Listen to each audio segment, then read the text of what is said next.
Hey, what's going on, everybody? It's Sean. I'm back for a quick little holiday Christmas video. I just finished watching Star Wars Episode 9, The Rise of Skywalker.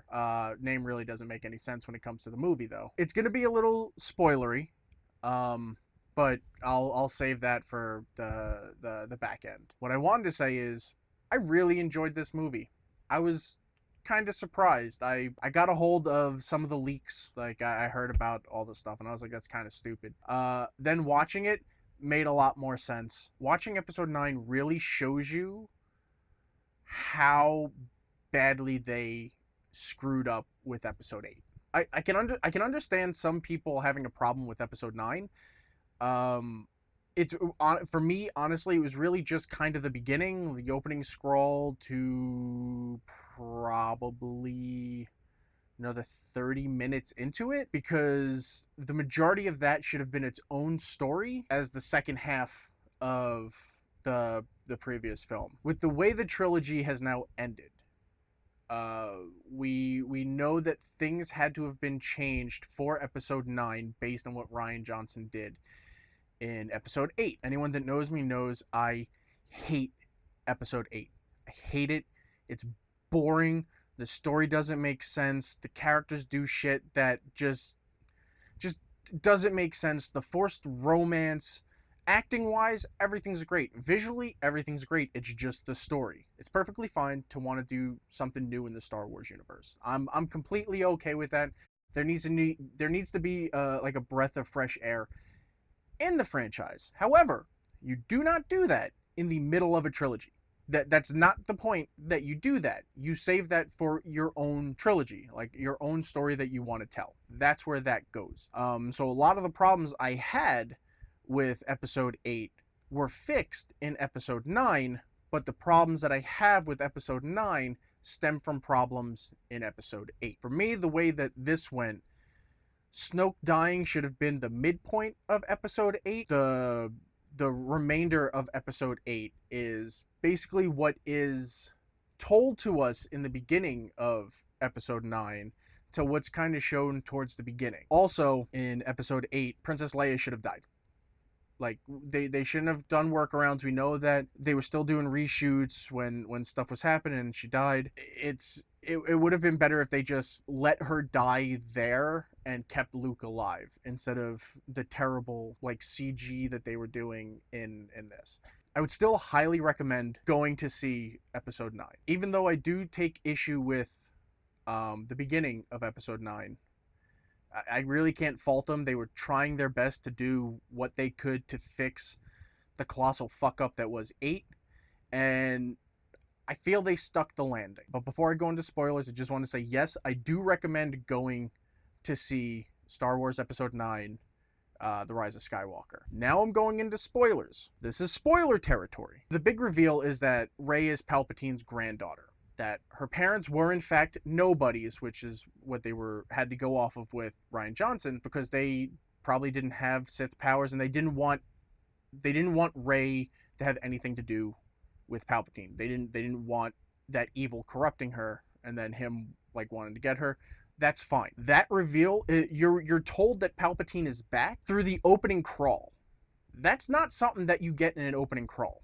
That is something that should have been revealed in the previous movie. Now, I can't really fault J.J. Abrams and the writing team for having to do it this way, because episode 8 was just shit. Like, nothing, like, the journey from point A to point B was, like, severed in the center because Rian Johnson decided he wanted to do something different, and that's not when you do that.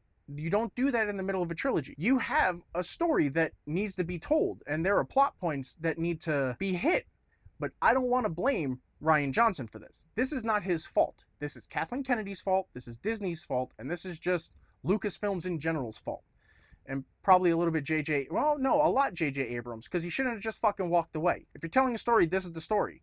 And if he handed them this is the way everything's going to go, and then they decided based on feedback from the first film to change things, then it is solely on Disney, Lucasfilm, and Kathleen Kennedy's hands. Like, this is their fault. What should have happened in 8 if they wanted to do something a little bit different and kill off Snoke, who we all thought was the big villain, he should have died halfway through episode 8. So that's done, but like a dying breath or after he's killed, Palpatine says like, oh, I'm back, or whatever, his awakening to let the galaxy know that he's back, which is kind of bullshit that like he's able to use his dark side force powers to let the world know he's back, but Luke fucking died from one fucking message to his sister and then his nephew. That doesn't make any sense. And then Leia pretty much dies the exact same way. She's perfectly fine the whole movie, and then she's like, it's time, and she's like all limping and needing help to walk around and everything, and that it didn't make sense that she was fine, and then it was like, oh, I'm not doing too good, and then she goes and does one to, hey son, and then she fucking dies when fucking Kylo is hurt. That doesn't make sense. I understand that's what they're trying to like kill her off in like a good send off, I guess.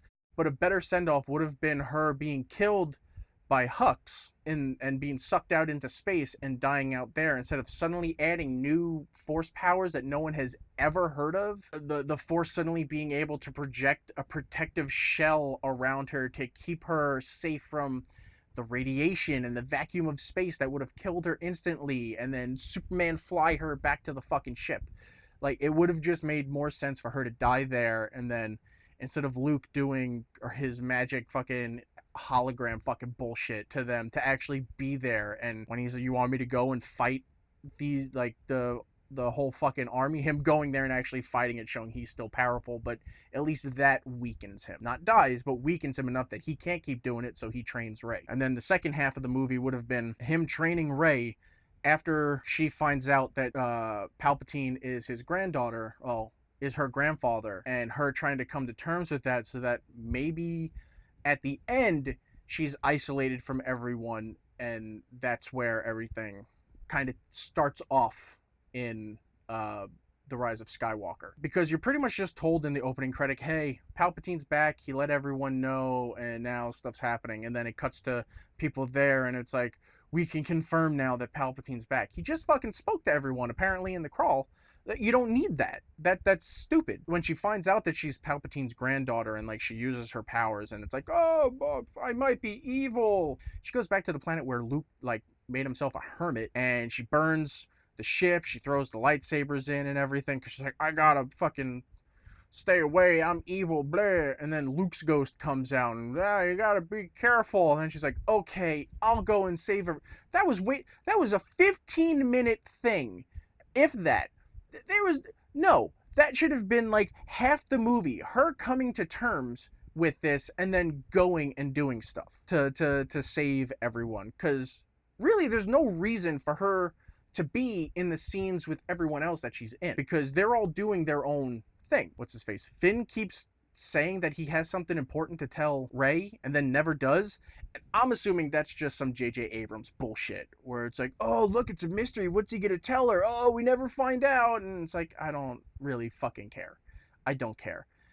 Some people are saying, oh, he's in love with Rey, but that's weird because there's kind of that tension, but then there's kind of also that like sexual tension with Kelly Marie Tran's character's name. I don't remember it, but there's that sexual tension between Finn and her still, and then there's sexual tension between Finn and the new chick that shows up that was I think part of the First Order or something, and it's just there's just too much of that. Fucking get rid of it. We don't need it. Like, it's stupid. Poe is great. Poe is hilarious throughout the whole thing, finding out like his little thing, and then him trying to get in the pants of someone that he used to work. Like, all of that was hilarious. But I'm trying to think what else. Kylo Ren shouldn't have died. That's stupid. That is very stupid. There was no reason for any of that. He was still super strong with the Force, and if Rey was able to get up and fight before that and that killed her, but all he did was stand up and get pushed back, and honestly, Kylo Ren / Ben Solo trilogy of his redemption, because if they're trying to consider what happened in like the last 10 minutes of the movie, as a redemption for Kylo, it's severely lackluster. His redemption could have been he goes back to Tatooine. The old Skywalker place is in shambles, and he's building it up. He's gonna stay there and try to like fix the shit that he broke. And instead, yet he dies and Rey's there, and she's all still super powerful. At least she kind of got some training. I don't know. I would have liked it better if they both lived and he decides that he wants to go and kind of just be Ben Solo and kind of make up for the shit that he did in his past that was fully Palpatine's fault. While she goes and helps rebuild the government and everything. I don't know. There is no Rise of Skywalker. The entire Skywalker line is dead. It should have been the Rise of Palpatine and everything, since that's what it was. Like, just because Rey at the end decides that she's going to take the Skywalker name, that doesn't make her a Skywalker. She's still a Palpatine. But yeah, go see episode 9. Not at Christmas. Enjoy that. Go after. But yeah.